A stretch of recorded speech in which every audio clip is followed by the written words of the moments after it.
My dear students, once again welcome to all of you.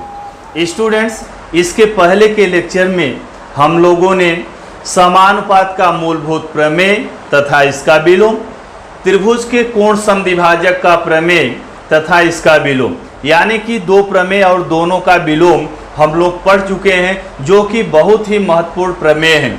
तो आज इस lecture में हम लोग तीसरा प्रमेय पढ़ेंगे, जो कि यह भी बहुत ही इम्पॉर्टेंट है, बहुत ही महत्वपूर्ण है।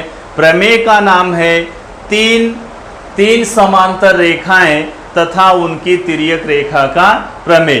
तो आइए मैं इसका कथन पढ़ता हूं और कथन यहाँ पर दिख रहा है। तो इस प्रमेय का कथन यानी कि स्टेटमेंट क्या है?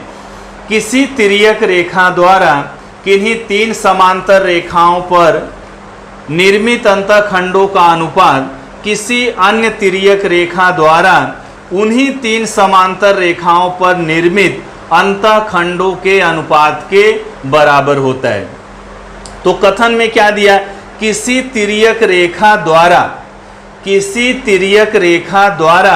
किन्हीं तीन समांतर रेखाओं पर निर्मित अंतःखंडों का अनुपात किसी अन्य तिर्यक रेखा द्वारा उन्हीं तीन समांतर रेखाओं पर निर्मित अंतःखंडों के अनुपात के बराबर होता है। तो बच्चों, ये है हमारा जो प्रमेय है, ये उसका कथन है। तो आइए इसको जरा हम लोग पहले रफली समझते हैं।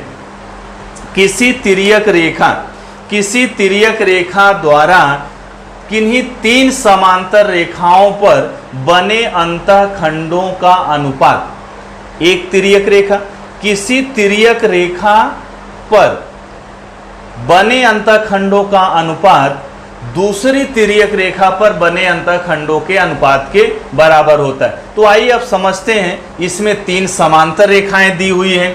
तो मान लिया कि तीन समांतर रेखाएं इस तरह से हैं।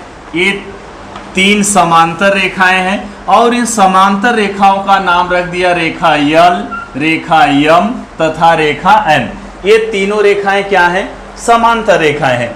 अब यहाँ मान लेते हैं कोई ये तिर्यक रेखा है और इसका हमने नाम रख दिया T1 और दूसरी तिर्यक रेखा है, इसका नाम रख दिया T2। अच्छा, तिर्यक रेखा समझते हैं क्या? तिर्यक रेखा किसे कहते हैं? जब कोई एक रेखा किन्हीं दो या दो से अधिक रेखाओं को भिन्न बिंदुओं पर प्रतिच्छेदित करे तो उस रेखा को तिर्यक रेखा कहते हैं। अच्छा, मैं अगर ऐसे डायग्राम बना दूं, इसमें कौन सी तिर्यक रेखा है, इसमें कौन सी तिर्यक रेखा है? तो बच्चों, इसमें एक भी तिर्यक रेखा नहीं है। क्यों? जब दो रेखाएं एक दूसरे को प्रतिच्छेदित करती हैं तो उन दोनों रेखाओं को प्रतिच्छेदन रेखाएं कहलाती हैं। वे दोनों रेखाएं क्या कहलाती हैं? प्रतिच्छेदन रेखाएं कहलाती हैं। तो इसमें तिर्यक रेखा नहीं है। अब तिर्यक रेखा होती क्या है? जब कोई एक रेखा किन्हीं दो रेखाओं को, किन्हीं दो या दो से अधिक, मान लो दो से अधिक, एक रेखा, दो रेखाएं, तीसरी रेखा, कोई एक रेखा जब दो रेखाओं या दो से ज्यादा रेखाओं को भिन्न बिंदुओं पर प्रतिच्छेदित करती है तो उस रेखा को क्या कहते हैं? तिर्यक रेखा कहते हैं। तो तिर्यक रेखा समझ में आ गई। इसमें तिर्यक रेखा नहीं है, एक ऐसी रेखाएं हैं, प्रतिच्छेदन रेखाएं हैं। बात समझ में आ गई? तो चलिए, यहां पर हमने तीन समांतर रेखाएं ले लिया, रेखा यल, रेखा यम तथा रेखा यल। अब स्टेटमेंट क्या दिया? किसी तिर्यक रेखा द्वारा किन्हीं तीन समांतर रेखाओं पर निर्मित अंतःखंडों का अनुपात। अच्छा, अंतःखंड समझते हैं क्या? अच्छा, ये तिर्यक रेखा हो गई तो दो रेखाओं के बीच ये देखो, दो रेखाओं के बीच का यह भाग क्या कहलाता है? अंतःखंड कहलाता है। ये दूसरा अंतःखंड है, पहला अंतःखंड है। तो किसी तिर्यक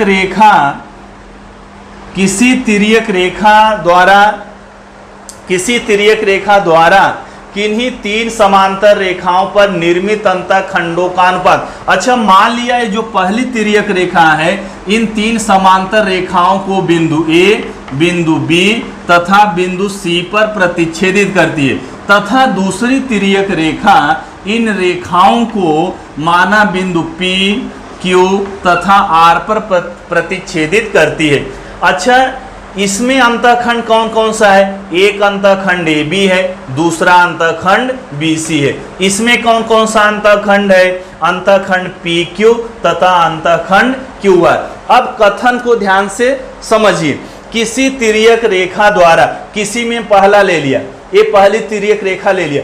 किसी तिर्यक रेखा द्वारा तीन समांतर रेखाओं पर निर्मित अंतःखंडों का अनुपात। अच्छा, दो अंतःखंड है AB और BC, इसका अनुपात कैसे लिखेंगे? AB बटे BC। समझ में आए ना? अंतःखंडों का अनुपात तथा दूसरी तिर्यक रेखा तथा किसी अन्य तिर्यक रेखा, तो एक तिर्यक रेखा ये हो गई, इस पे अंतःखंडों का अनुपात ये हो गया। किसी अन्य तिर्यक रेखा द्वारा उन्हीं समांतर रेखाओं पर निर्मित अंतःखंडों का अनुपात समान होता है, अंतःखंडों का अनुपात बराबर होता है। अच्छा, इसमें कौन कौन से अंतःखंड बने हैं? एक अंतःखंड क्या है? PQ, दूसरा अंतःखंड क्या है? QR। अच्छा, इन अंतःखंडों का अनुपात कैसे लिखेंगे? PQ अपान QR। ये दोनों अनुपात बराबर होते हैं, यही प्रमेय है और यही हमको सिद्ध करना है। और आप जानते हैं, जब कोई प्रमेय हम लोग सिद्ध करते हैं तो पहला पॉइंट क्या लिखते हैं हम लोग? दत्त लिखते हैं। दत्त मतलब क्या दिया गया है। ये इसमें इस प्रमेय में क्या दिया गया है उसको किसके अंतर्गत लिखते हैं? दत्त के अंतर्गत लिखते हैं। तो दत्त में क्या दिया है?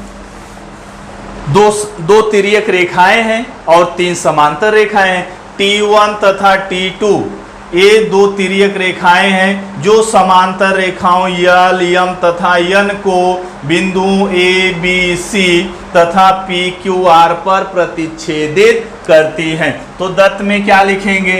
रेखा L समांतर रेखा M समांतर तीसरी रेखा कौन सी? N। तो तीन समांतर रेखाएं हैं तथा T1 तथा T2 तिर्यक रेखाएं हैं, तिर्यक रेखाएं हैं। T1 तिर्यक रेखा T1 रेखाएं L, M, N को क्रमशः बिंदुओं A, B तथा C पर प्रतिच्छेदित करती है। तिर्यक रेखा T1 यह रेखाओं कौन सी रेखाओं? L, M तथा N को L, M तथा N को क्रमशः L को कौन से बिंदु पर? बिंदु A पर। M को कौन से बिंदु पर? बिंदु B पर। तथा रेखा N को कौन से बिंदु पर? C पर प्रतिच्छेदित करती है। तो ये बात समझ में आई। तो दत्त हमको पहले अच्छे से लिखना है। बिंदु C पर प्रतिच्छेदित करती है, बिंदु C पर प्रतिच्छेदित करती है। तथा दूसरी तिर्यक रेखा कौन सी तिर्यक रेखा? T2 यह रेखाओं कौन सी रेखाओं? L, M तथा N को क्रमशः दूसरी तिर्यक रेखाओं L, M, N को कहां पे प्रतिच्छेदित कर रही है? बिंदु P, बिंदु Q तथा बिंदु R पर प्रतिच्छेदित करती है। क्रमशः बिंदु P, बिंदु Q तथा बिंदु R पर प्रतिच्छेदित करती है। तो बच्चों ये क्या हो गया? ये दत्त हो गया। जो जानकारी दिया है उसको हमने किस में लिख दिया? दत्त में लिख दिया। अब दत्त के बाद हमारा दूसरा पॉइंट क्या होता है? दूसरा पॉइंट होता है साध्य। दूसरा पॉइंट क्या लिखते हैं? साध्य। साध्य मतलब क्या? हमको क्या सिद्ध करना है? तो बताइए क्या सिद्ध करना है? किसी तिर्यक रेखा द्वारा तीन समांतर रेखाओं पर निर्मित अंतःखंडों का अनुपात, यानी कि AB बटे BC तथा अन्य तिर्यक रेखा द्वारा उन्हीं समांतर रेखाओं पर निर्मित अंतःखंडों के अनुपात के बराबर होता है। यानी कि हमको सिद्ध करना है ए बी बटे बी सी बराबर पी क्यू बटे क्यू आर। तो साध्य में हम लोग क्या लिखेंगे, ए बी बटे बी सी बराबर पी क्यू बटे क्यू आर। तो इतनी बात समझ में आ गई, साध्य तक समझ में आ गया। तो बच्चों इस प्रमेय में एक रचना भी है। रचना कौन सी है, यहाँ पर रचना क्या करेंगे हम लोग, तो रचना इसमें ध्यान से देखिए, यहाँ आप ए आर को मिला दीजिए या पी सी को मिला दीजिए, कोई एक रेखाखंड खींच दीजिए। तो चलिए मैंने इसको ज्वाइन कर दिया। तो रचना में क्या लिखेंगे, रेख ए आर खींचा जो रेखा यम को माना बिंदु यस पर प्रतिच्छेदित करता है। बात समझ में आया, रचना समझ में आई क्या। यहां से एक रेखाखंड खींच दिया, कौन सा रेखाखंड, ए आर। ए आर खींचो चाहे पीसी खींच दो, एक ही मतलब है, दोनों में से कोई एक रचना आप कर सकते हैं। रेख पी आर खींचा, तो रचना में क्या लिखेंगे, रेख पी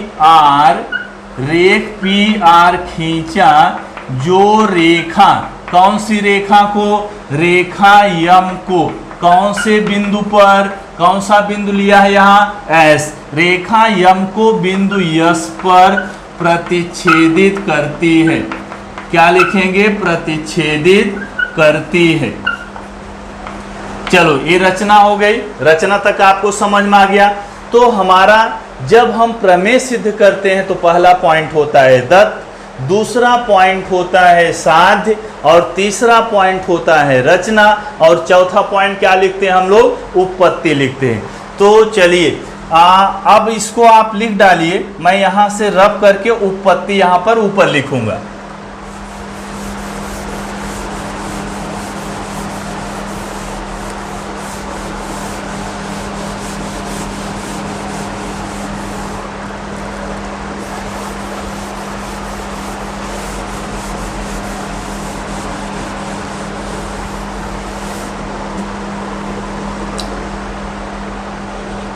तो बच्चों आखिरी पॉइंट क्या होता है, उपपत्ति।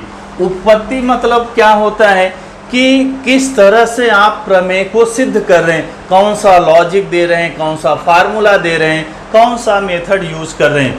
तो अब इस डायग्राम में, ये जो डायग्राम बना है, जरा इस डायग्राम को ध्यान से देखिए।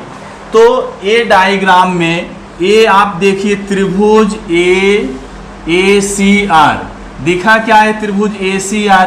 त्रिभुज ए सी आर में बी एस सी आर के समांतर होगा, B S A C R के समांतर होगा। क्या, क्यों समांतर होगा, क्योंकि रेखा यम और यन समांतर हैं। तो रेखा यम पर ही दोनों बिंदु हैं ना, ये बिंदु बी और बिंदु यस कहाँ है, रेखा यम पर है। बिंदु सी और आर कहाँ है, रेखा यन पर है। तो जब ये दोनों रेखाएं समांतर हैं तो बी एस और सी आर भी समांतर होगा।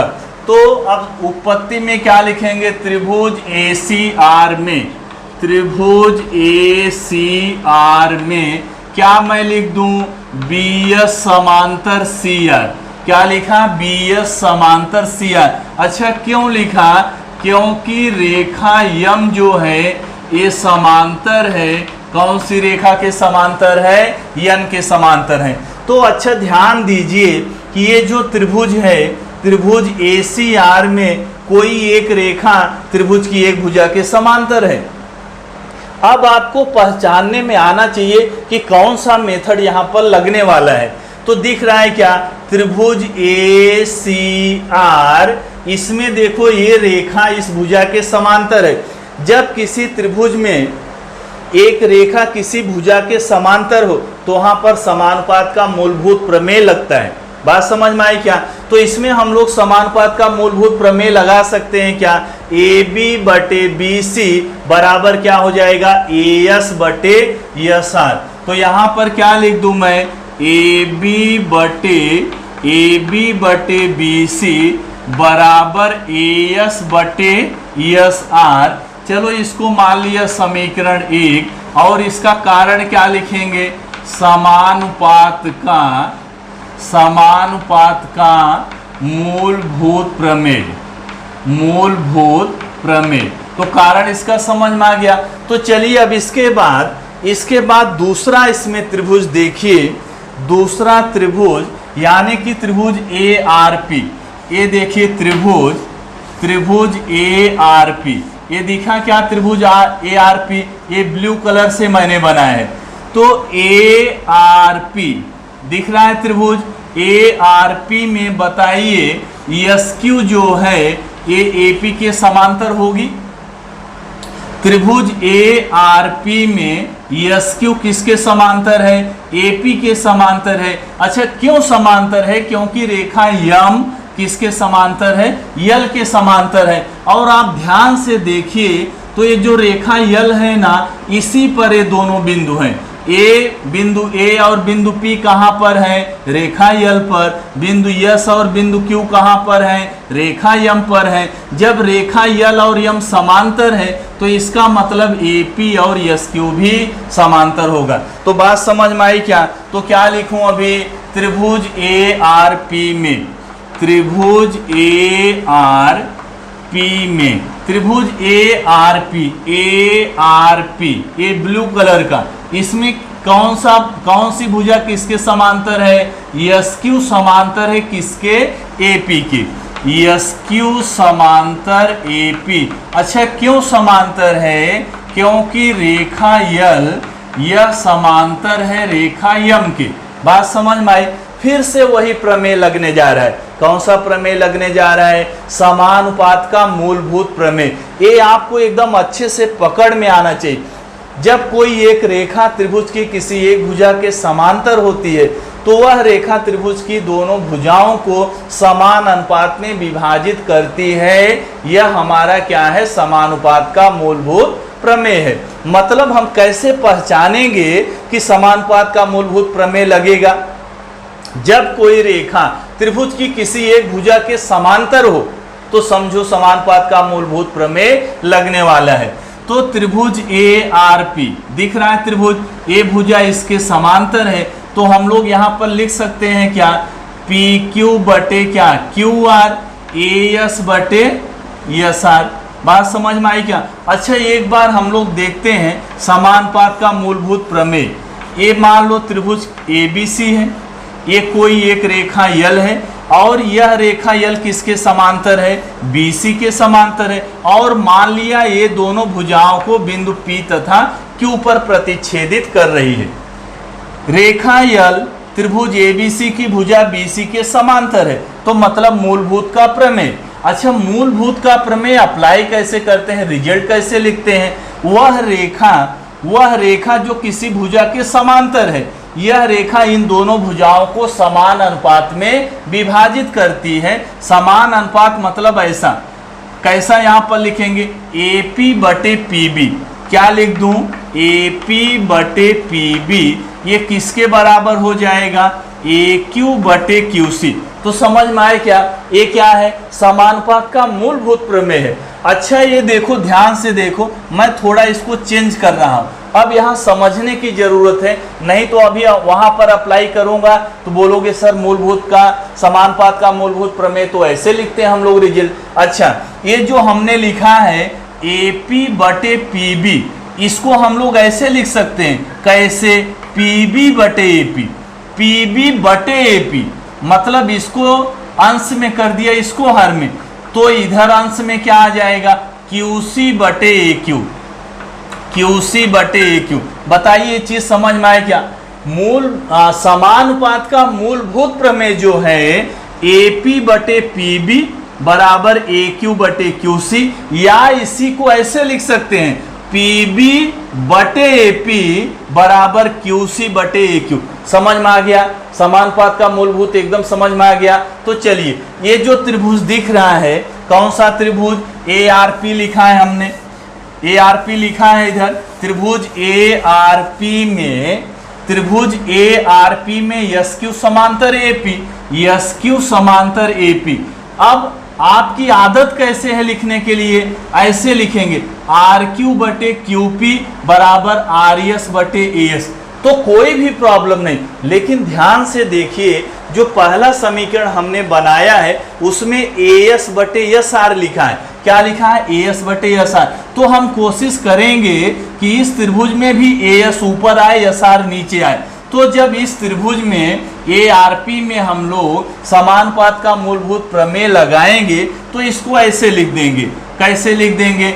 AS बटे SR बराबर PQ बटे क्या? QR। AS बटे क्या? AS बटे SR बराबर PQ बटे QR। ये मान लिया समीकरण 2। कारण क्या लिखेंगे? वही कारण,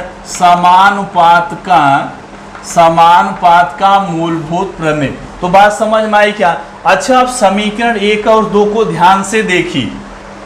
किसको देखना है ध्यान से? समीकरण 1 और समीकरण 2 को। तो समीकरण 1 में देखिए AB बटे BC बराबर किसके है? AS बटे SR के। और देखो AS बटे SR किसके बराबर है? PQ बटे QR के। मतलब दोनों का एक साइड बराबर है। एक साइड मतलब एक पक्ष दोनों का बराबर है, तो दूसरा पक्ष भी बराबर होगा। तो चलिए मैं ऐसे लिख रहा हूं, समीकरण 1 तथा 2 से। समीकरण 1 तथा 2 से। अच्छा बताइए, 1 तथा 2 से मैं क्या लिखूं? AB बटे BC। ये किसके बराबर है बताओ?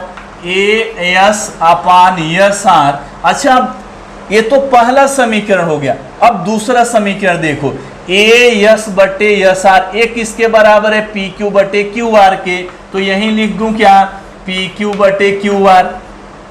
ये समझ में आ गया क्या? समीकरण 1 तथा 2 से हमने लिखा है।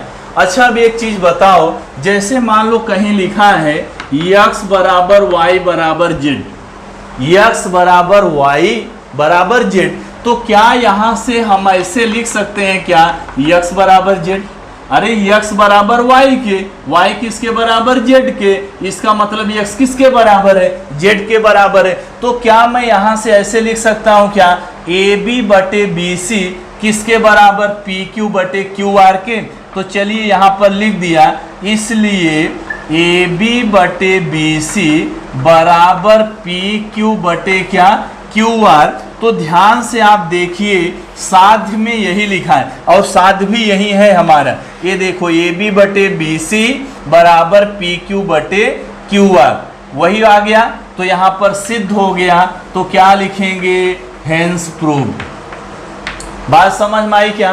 प्रमेय अच्छे से समझ में आ गया। ये तीनों समानुपात का मूलभूत प्रमेय तथा उसका विलोम, त्रिभुज के कोण समद्विभाजक का प्रमेय तथा उसका विलोम, और ये जो अभी हमने पढ़ा 3 समांतर रेखाओं तथा उसके तिर्यक रेखा का प्रमेय, ये तीनों बहुत ही इंपॉर्टेंट प्रमेय हैं, बहुत ही महत्वपूर्ण प्रमेय हैं। आपको बहुत अच्छे से समझ में आना चाहिए कि कैसे सिद्ध करना है और उसका एप्लीकेशन सवाल में आ गया, प्रश्न में आ गया तो कैसे अप्लाई करेंगे। तो जब 3 समांतर रेखाएं हैं, मान लो ये 3 समांतर रेखाएं इधर हमने बनाया है, रेखा यल, रेखा यम तथा रेखा यन। जब 3 समांतर रेखाओं को ऐसे तिर्यक रेखा प्रतिच्छेदित करती है तो तिर्यक रेखा पर बने अंतःखंडों का अनुपात किस पे? तिर्यक रेखा पर बने अंतःखंडों का अनुपात। ये तिर्यक रेखा हो गई। अंतःखंड हमेशा तिर्यक रेखा का ही भाग होता है, लेकिन 2 रेखाओं के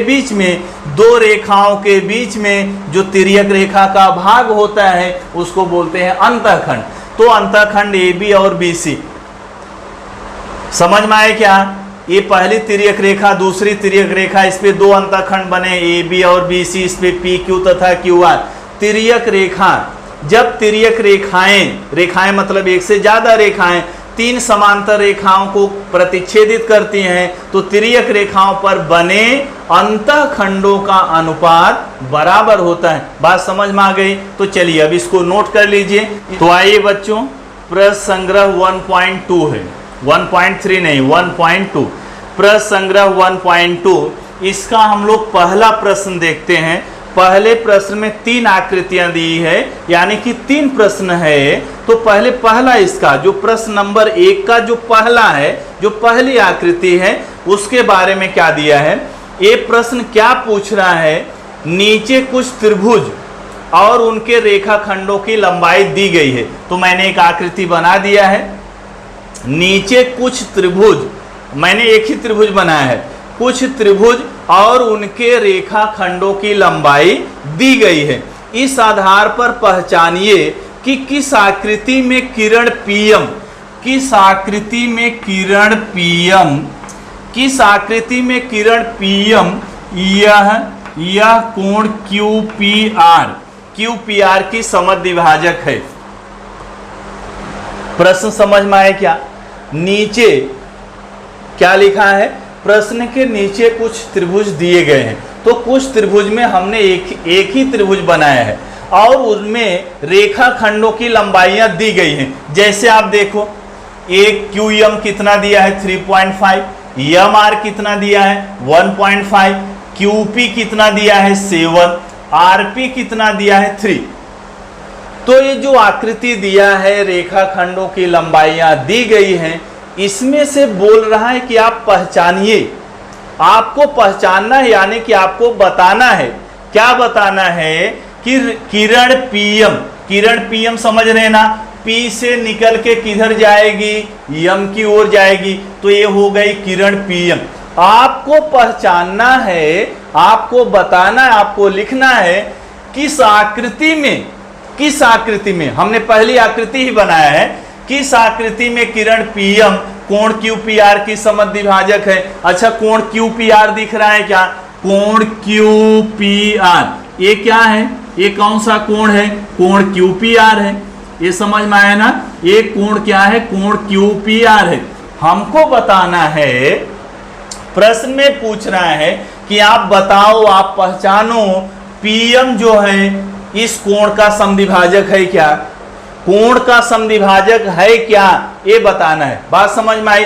अच्छा, कोण का समद्विभाजक पूछ रहा है तो त्रिभुज के कोण समद्विभाजक के विलोम से, विलोम क्या होता है? अगर यह रेखाखंड यानी कि यह किरण अगर इस भुजा को शेष दोनों भुजाओं के अनुपात में विभाजित कर दे, अगर यह किरण इस कोण के सम्मुख भुजा यानी भुजा क्यू आर को त्रिभुज की शेष दोनों भुजाओं के अनुपात में विभाजित करे, तो इसका मतलब ये किरण पीएम इसका कोण समद्विभाजक है।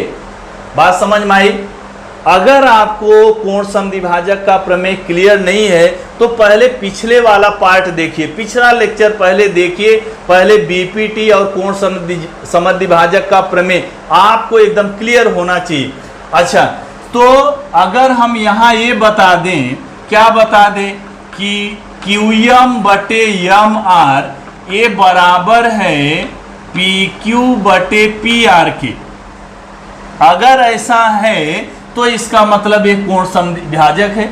यह किरण पीएम इस कोण की समद्विभाजक है। किससे? कौन से प्रमेय से? कोण समद्विभाजक प्रमेय के विलोम से। बात समझ में आई क्या? अच्छा, कोण समद्विभाजक प्रमेय क्या होता है? उसमें पहले ही बताया रहता है कि ये कोण समद्विभाजक है, ये कोण समद्विभाजक है, तो इस कोण के सम्मुख भुजा को वह शेष दोनों भुजाओं के अनुपात में विभाजित करेगा। अगर कोण समद्विभाजक है तो समान अनुपात में विभाजित करता है। अब इसका उल्टा, अगर यह किरण इस भुजा को शेष दोनों भुजाओं के अनुपात में विभाजित करती है तो इसका मतलब यह कोण समद्विभाजक होगा। बात समझ में आ गई क्या? तो चलिए, क्या क्या हमको निकालना है? क्यूएम और एम आर का अनुपात निकालेंगे, फिर पी क्यू और पी आर का अनुपात निकालेंगे, और हम लोग देखेंगे क्या ये दोनों अनुपात बराबर हैं। अगर दोनों अनुपात बराबर हो गए तो इसका मतलब ये जो किरण पीएम है इस कोण की समद्विभाजक है। तो चलिए निकालते हैं। क्या निकालेंगे? क्यूएम बटे क्या? M R. तो क्यूएम का मान बताओ कितना दिया है? 3.5। एम आर का मान कितना? 1.5। तो एक अंक पे दशमलव है तो क्या करेंगे? 10 से ऊपर नीचे गुणा कर दो। यहाँ 10 से गुणा कर दिया तो 35, यहाँ 10 से गुणा किया तो 15, 5 से कटेगा, 5 तिहाई 15, 5 सते 35। तो बताओ क्यूएम और एम आर, क्यूएम अपान एम आर कितना आ गया? 7/3 आ गया। ये मान लिया समीकरण 1 हो गया। तथा अब ध्यान से देखो, QM को हमने कहा लिखा है, अंश में लिखा है। जब QM अंश में होगा तो दूसरी साइड में अंश में क्या होना चाहिए, PQ। मतलब हम लोग क्या निकालेंगे, PQ बटे क्या, PR।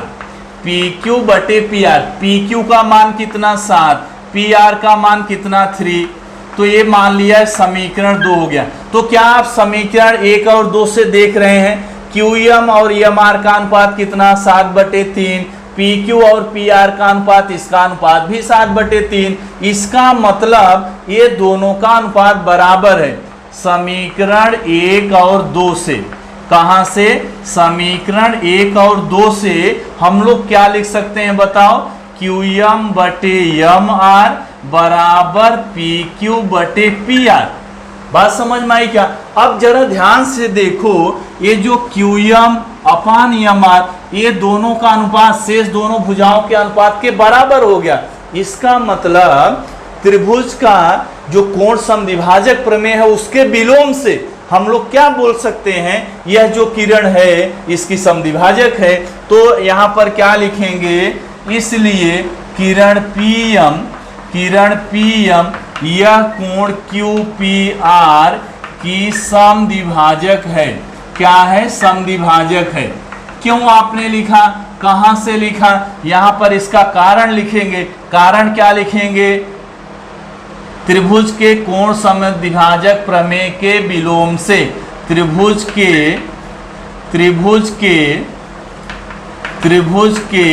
कोण समद्विभाजक, त्रिभुज के कोण समद्विभाजक प्रमेय के विलोम से, प्रमेय के विलोम से। बात समझ में आ गई क्या। अच्छा, मैंने तो एक आकृति का बता दिया आपको, और इस आकृति में जो पहली आकृति दिया है ये इन दोनों का अनुपात शेष दोनों भुजाओं के अनुपात के बराबर आ गया। तो त्रिभुज के कोण समद्विभाजक प्रमेय के विलोम से हम लोग क्या कर सकते हैं, यह जो PM है कोण QPR की समद्विभाजक है।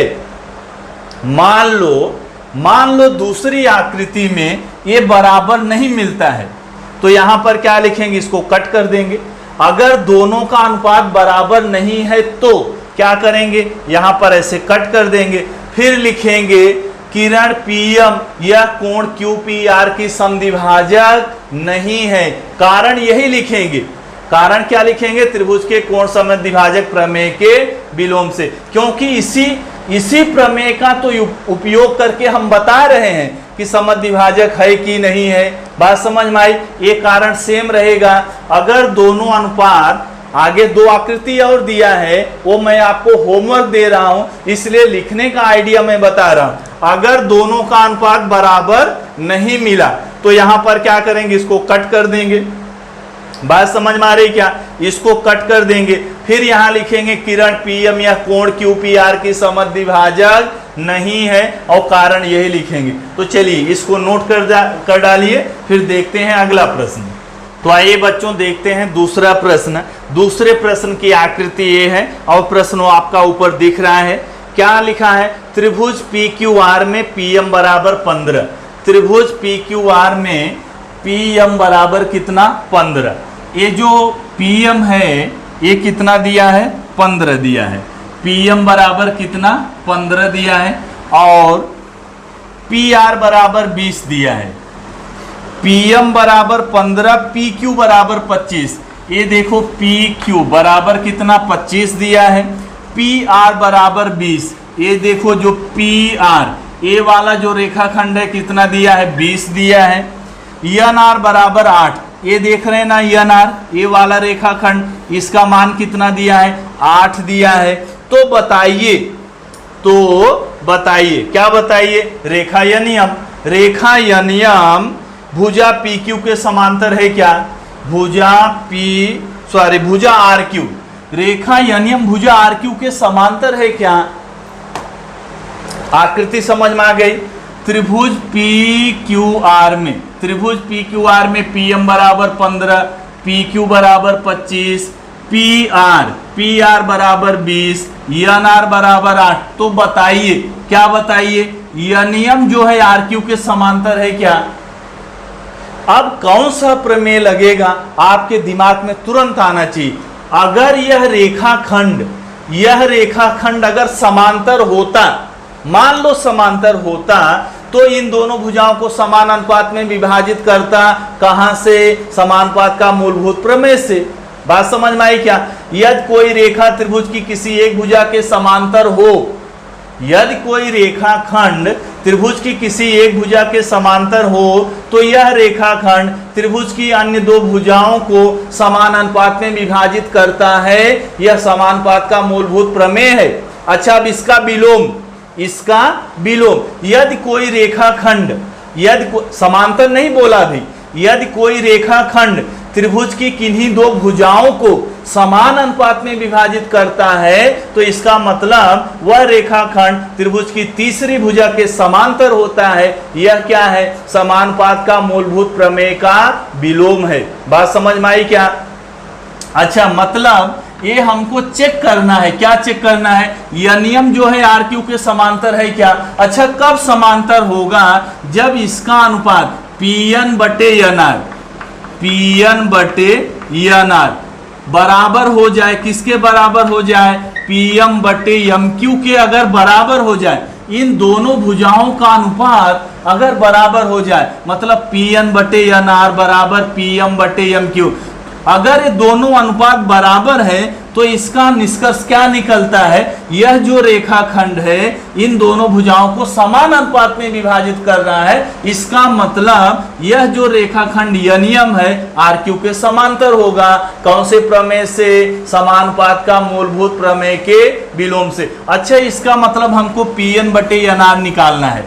क्या निकालना है? Pn बटे NR। अच्छा, NR तो दिया है, Pn दिया ही नहीं है। Pn दिया है क्या? नहीं दिया है। अच्छा, लेकिन PR दिया है। क्या दिया है?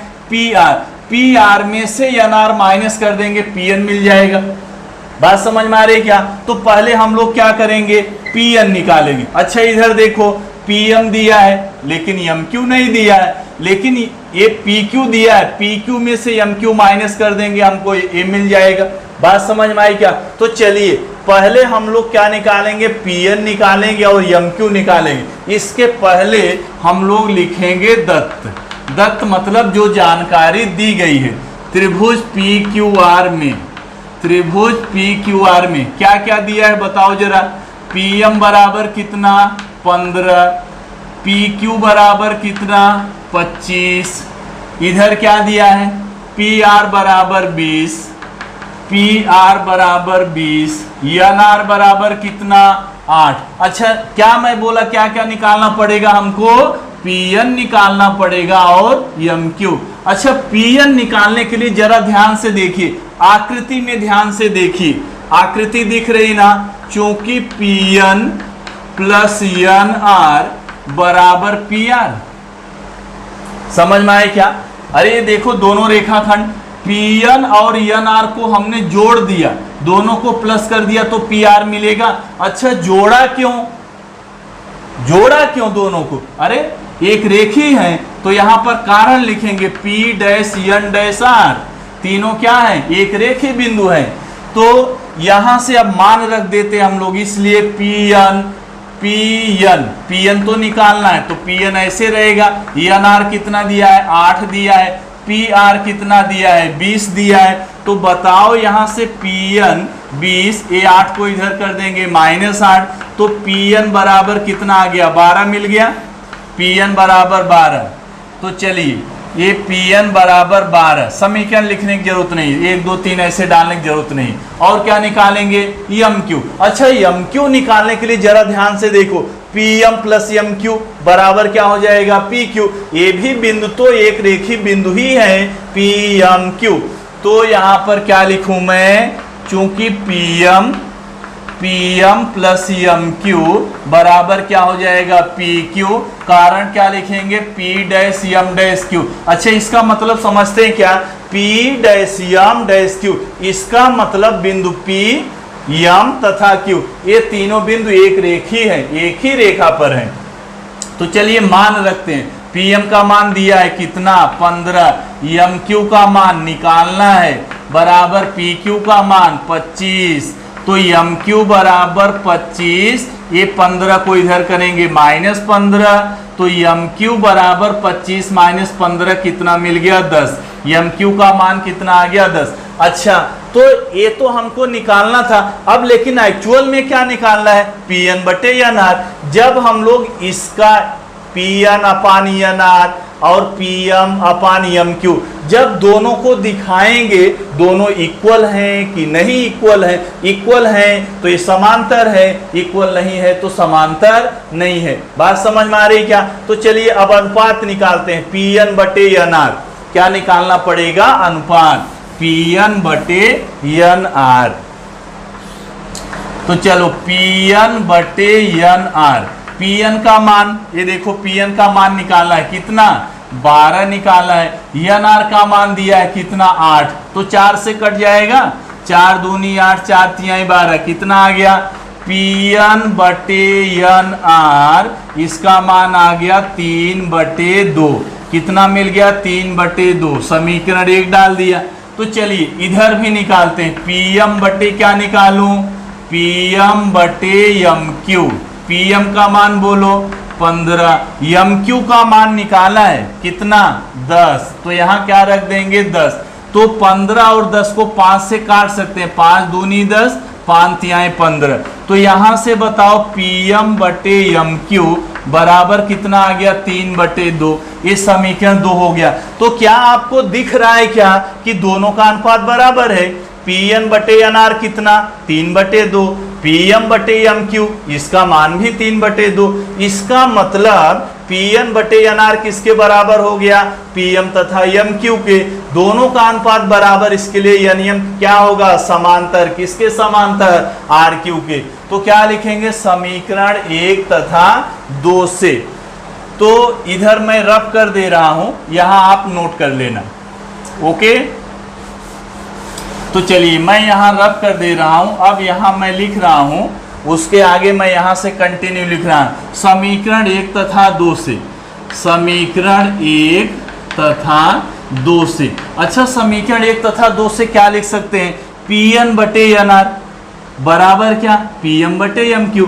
क्यों बराबर लिखा, ये देखो दोनों किसके बराबर है, 3/2 के।